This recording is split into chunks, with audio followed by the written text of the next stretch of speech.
and welcome to our second hair tutorial. As you can see, this one is for a beehive.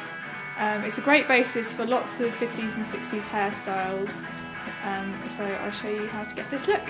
If you want to create this hair hopper look, you will need a hell of a lot of hairspray. I use the Tresemme freeze hold one, it's the strongest one there is, and it really does the job.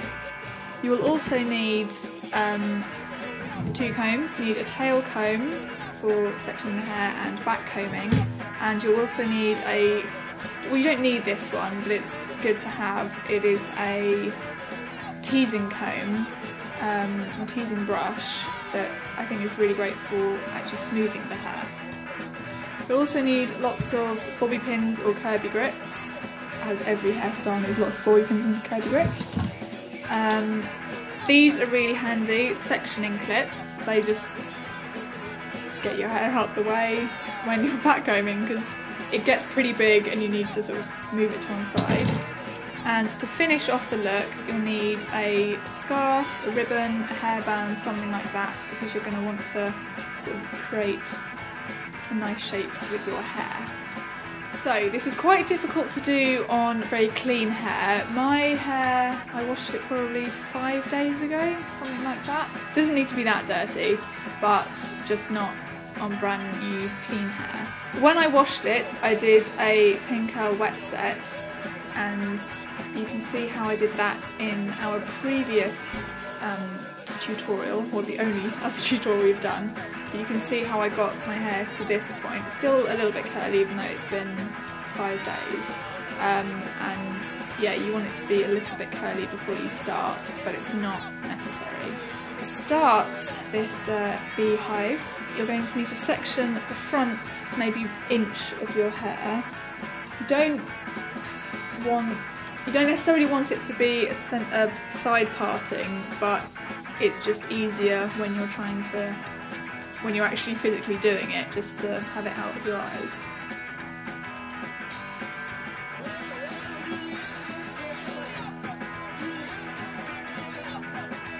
So that is going to be used to smooth over the beehive at the end. So now to the backcombing. So you want to get about maybe an inch square, something like that. Give it a little spritz of hairspray, and then to backcomb, after you sort of run your hairspray through it slightly, you just brush in the opposite direction. Now when I started doing backcombing, it didn't go that well, and I realised it was because I was holding onto the end of my hair too tightly, which meant it couldn't sort of all bunch up. So if I'm holding onto it tightly, you get a bit of backcombing like that, but if I let go a little bit, you get a much bigger effect. So that's, I think, my main tip for backcombing is don't hold so tight, really. So you want to do it maybe to sort of an inch or two from the end, and then you get this lovely effect. Now, you're going to want to do this over most of your hair, not the front section you have sectioned off, and also not to a little bit at the back, because you're going to want a sort of a low side ponytail. I'm going to backcomb the rest of this now. Probably don't need to watch all of that, so I will be back soon with a wonderful bird's nest. Thought I'd give you an update. This is halfway through. You can probably tell which half I've done. So when I said earlier leave a bit at the back, basically all of this is going to go up like that, and then you want just a little bit at the side here again, which is why it's better if it's been curled a couple of days beforehand, so that it gives it a nice bit of shape.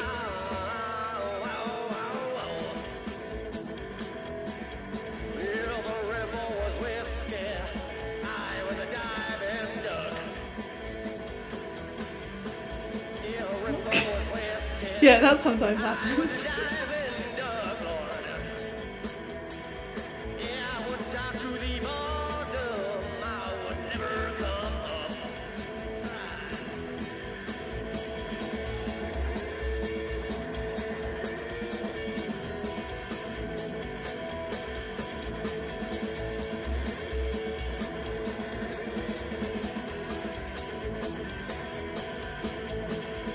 So, in total that took about 10 minutes to do all of this. Obviously, so the more you do it, the quicker it will get.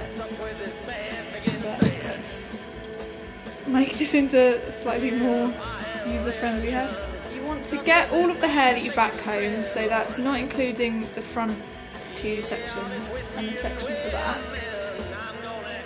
Basically hold it in a massive ponytail sort of thing. And all you do, really, is hold it by the end and pin it at the back. And it sounds really obvious and not really a description of what to do, but it is incredibly simple. A lot of the time is spent getting the sort of completely smooth look.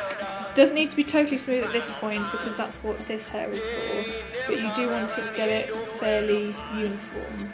So with this, just shove lots of pins in. You'll be able to tidy up the back a little bit when you do the smoothing bit. It doesn't actually require that many hairpins because it's got a life of its own. Now, for the smoothing. You can, if you want, have a bit of a, I think it's like a Shangri-La fringe, and still keep some of that down like that. You probably need a bit more hair for smoothing than this, but you can leave the front section down. I'm not going to this time. So what you need for this is,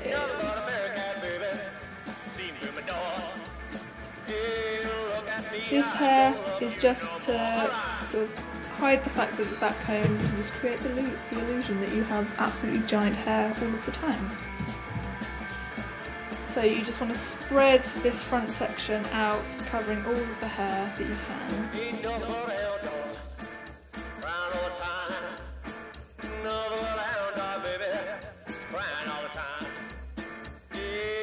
So I'm just going to put a couple of clips in sort of where it's meeting the flat bit of my hair, and then I will curl the ends in just a moment.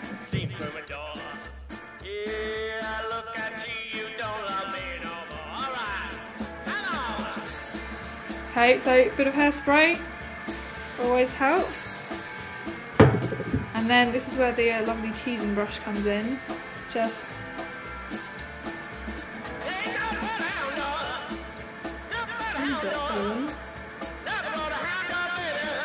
this is why I said you didn't really want it, you didn't want a parting to start with, because you want to sort of close that gap as you're smoothing. I know it looks like the alien from Mars Attacks at the moment, but it will get better. So now for the back, I think it always looks nice if you sort of curl it and pin it in place. It just looks a lot neater. The problem with that, of course, is you can't actually see the back of your head, so you'll have to just guess or get a friend to do it. But you can generally feel sort of what it looks like. I have accidentally left this bit down. It should be up in that section. But never fear, all I'll do is add to the curls that I've just placed, add a couple more.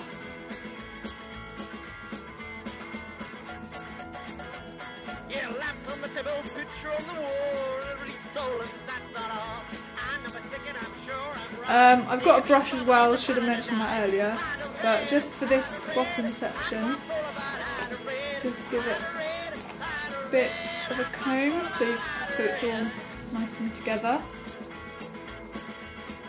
More hairspray. Let's go for it. I don't have the best hairspray face, do I? What is this demon chemical?